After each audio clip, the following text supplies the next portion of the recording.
দেশ এবং প্রবাস থেকে আপনারা যারা সংযুক্ত আছেন, আমাদের ভিডিও দেখছেন এবং শুনতেন, সবাইকে জানাই আন্তরিক প্রীতি ও শুভেচ্ছা।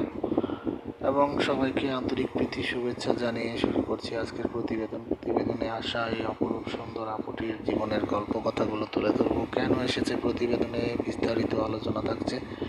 আপুটি দেখতে খুবই চমৎকার, ওনার গায়ের রং ফর্সা, উচ্চতা 5 ফুট 2 ইঞ্চি লম্বা, স্বাস্থ্য ভালো, পড়াশোনা 9ম শ্রেণী পাস। উনি পরিবারের বড় মেয়ে। ওনার আর একটা ছোট ভাই আছে, ভাইটি মাদ্রাসায় পড়ে। ওনার বাবা নেই, ওনার মা আছে, বাসায় অসুস্থ। বর্তমানে উনি একটি প্রাইভেট কোম্পানিতে অফিস সহকারী পোস্টে কাজ করতেছে। ওনার বর্তমান বয়স হচ্ছে 21।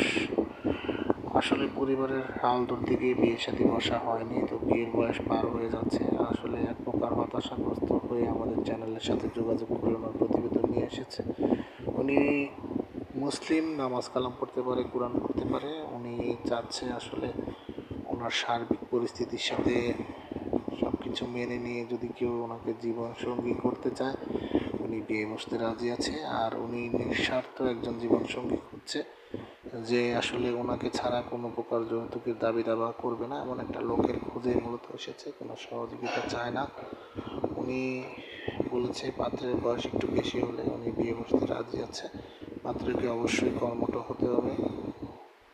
তো আপনারা যারা এই ধরনের অসহায় পাত্রীর খোঁজে আছেন, আর দেরি না করে স্ক্রিনে দেওয়া নাম্বারে ওনার সাথে কথা বলে ওনার নাম, ঠিকানা, ডিটেলস সব কিছু ওনার মুখ থেকে জেনে সম্পর্ক তৈরি করতে পারেন। আর আপনারা জানেন যে আমরা ইউটিউবে নিয়মকানুন মানতে গিয়ে কারো নাম ঠিকানা বলতে পারি না, সেজন্য আন্তরিকভাবে দুঃখিত। আপনারা ওনার কাছ থেকে, ওনার মুখ থেকেই সব কিছু জেনে নেবেন। আর আপনারা আমাদের সাথে ছিলেন, চ্যানেলের সাথে থাকবেন, চ্যানেলটিকে সাবস্ক্রাইব করবেন এবং ভিডিও ভালো লাগলে অবশ্যই না টেনে পুরো ভিডিওটি দেখে একটি লাইক, কমেন্ট এবং ভিডিওটি সর্বোচ্চ শেয়ার করে আমাদেরকে সাপোর্ট করবেন। আর চ্যানেলটিকে অবশ্যই সাবস্ক্রাইব করতে ভুলবেন না। পাশে থাকবেন সেই প্রত্যাশা নিয়ে আজকের মতো এখানেই বিদায় নিচ্ছি। সবাই ভালো থাকুন, সুস্থ থাকুন, স্বপ্নভূমি চ্যানেলের সাথে থাকুন। আসসালামু আলাইকুম।